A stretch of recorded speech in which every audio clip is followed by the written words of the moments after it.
Welcome to Anne Bonny Bags. My name is Uni. Today we're making a regular strap out of fabric. We're folding it 4 times to make it sturdy and have no raw edges, of course. So here's our finished strap. This is what we're making. Our strap has a strap adjuster. It has rivets, and this is an adjustable strap. So you can make it as long as you want it. Sometimes you want it as a shoulder bag, and then sometimes you want it as a crossbody bag with a longer strap. This strap I have made out of waterproof canvas. I like waterproof canvas both for lining and for exterior sometimes, and perfect for straps because it's not elastic at all. There's no give in it. Plus it's sturdy. And there's one other thing I just want to show you about this strap. It does not have any raw edges. This edge here is not raw. It's folded in. All right, are you ready to get started? So here's a strap. If your hardware is 1 inch, you cut the strap 4 inches wide. I normally make it 55 inches long, but you can make it as long as you want, depending if you're an extra tall person or not, because then you might want the strap to be extra long. You need to fold in the short edges, both short edges, and you start with ironing that first. Then you fold the whole strap in 2. Like this, fold it in 2, and you iron as you fold it. Iron along this crease here. You're making the center mark there with this. Then you open it up, lay it down, and then you fold the long side into the center line that you just made.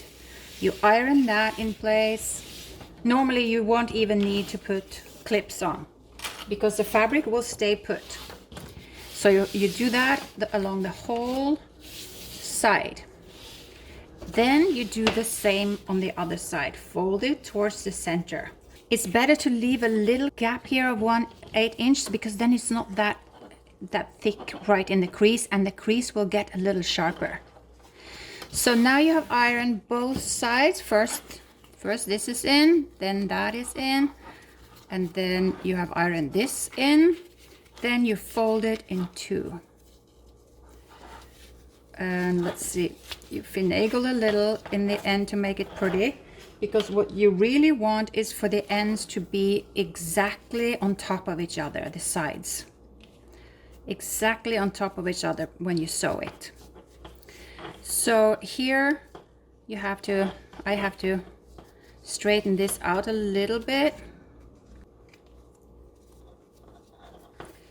So on the short end, you do not have a raw edge now because you have already folded that. You can put a clip to hold that in place. And then you can, it's a smart idea to use pins now, or clips, or even hair clips I've seen people use. These 2 edges are right on top of each other because you don't want one to be sticking out. So you do this along the whole strap, and then when you come to the end, you fold that in, fold that in, fold that in. Let's see, I need to make that pretty. There, and then you try to finagle it so it looks pretty there on the short end. Because now when we don't have any raw edges anywhere, and you see now that this is 4 double, this is normally enough without interfacing. I like this waterproof canvas because it's so sturdy and it's not elastic at all. It doesn't yield. So what we'll do now is we'll sew here and along the side, and then we sew on that side. Okay, so now it's time to sew along the side. Sometimes it's better if you start with holding that thread.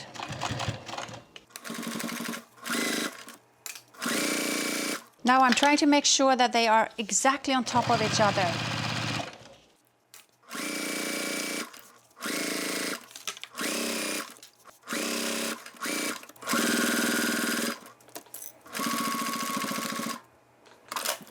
And now I can continue here and go up the other way, but oftentimes the strap gets a little twisted, and in order to avoid the twisting, we start from the same side as we started the first time.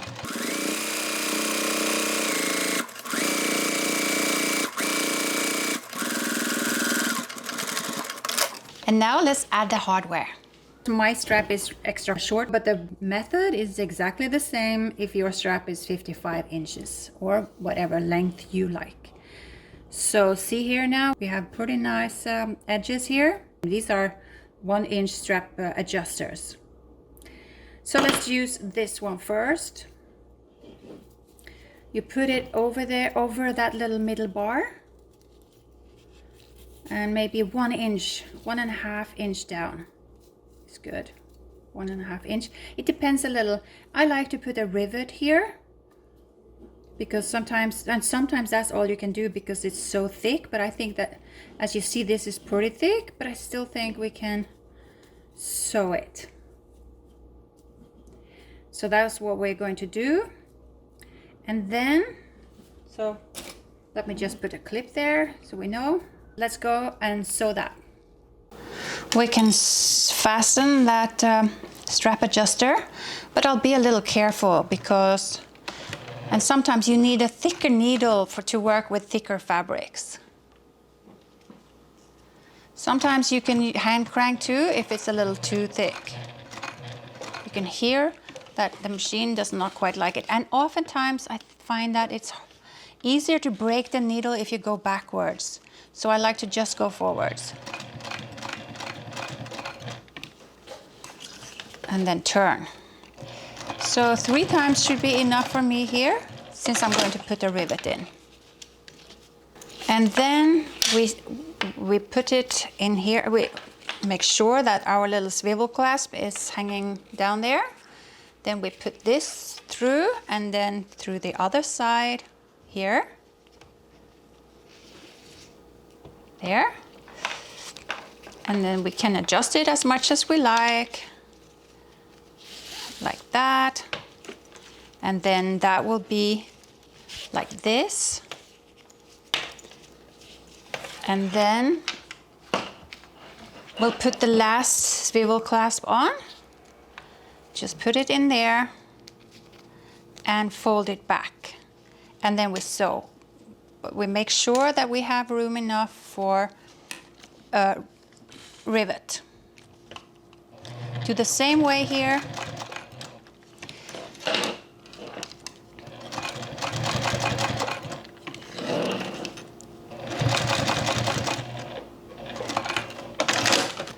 Now we have the hardware on, we only need to do the rivets. We pretend this is a long strap now. Okay, so now we are ready for the rivets. As you see, this one is just hanging there because it's adjustable.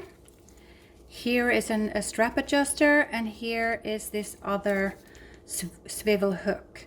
So in order to have success, it's always smart to, when you either you measure or you eyeball it, but it's easier if you make a dot first, because then you can see exactly how it looks before so you don't cut it with, you just don't cut it at the hole and then check.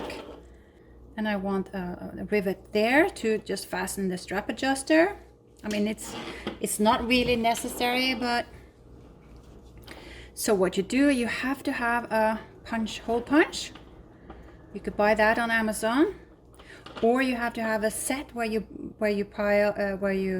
use a hammer and the little tools that sometimes come with rivet.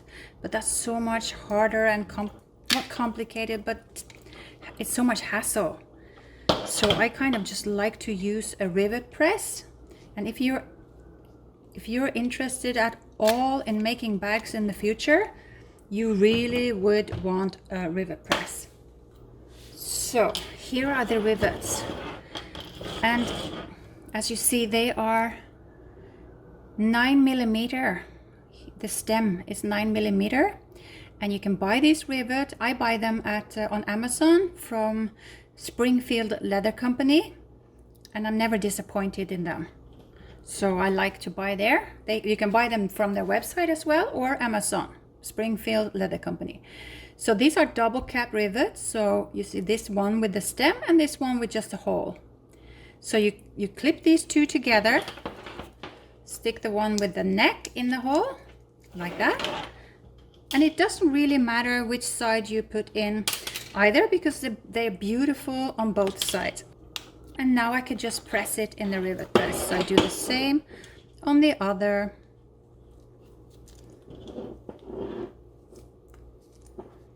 Here's the rivet press. These dies here are different sizes, but this one has a hole that the rivet fits perfectly in. It will kind of fall into that. So all you do is you just press. You don't have to press hard, you just press down. Make sure it goes down. And that's it. The rivet is in. How simple is that? We do the same on the strap adjuster. Doesn't matter which side you have up or down, as long as you hit the rivet. And here's the thing. If you're not sure you want to buy a rivet press and you use a hammer and the tools to make holes, other tools to make holes, you can do that, but it's so easy to get marks and hit a little wrong on this rivet. It's harder to make it this pretty by hand tools. So buy a rivet press. I don't think you buy them pink. I spray painted mine. So that's it. That's our strap. Thank you so much for watching this little tutorial for beginners on how to make a regular, normal, adjustable strap. Hope I see you in the next video. Have a wonderful day and good luck with your strap.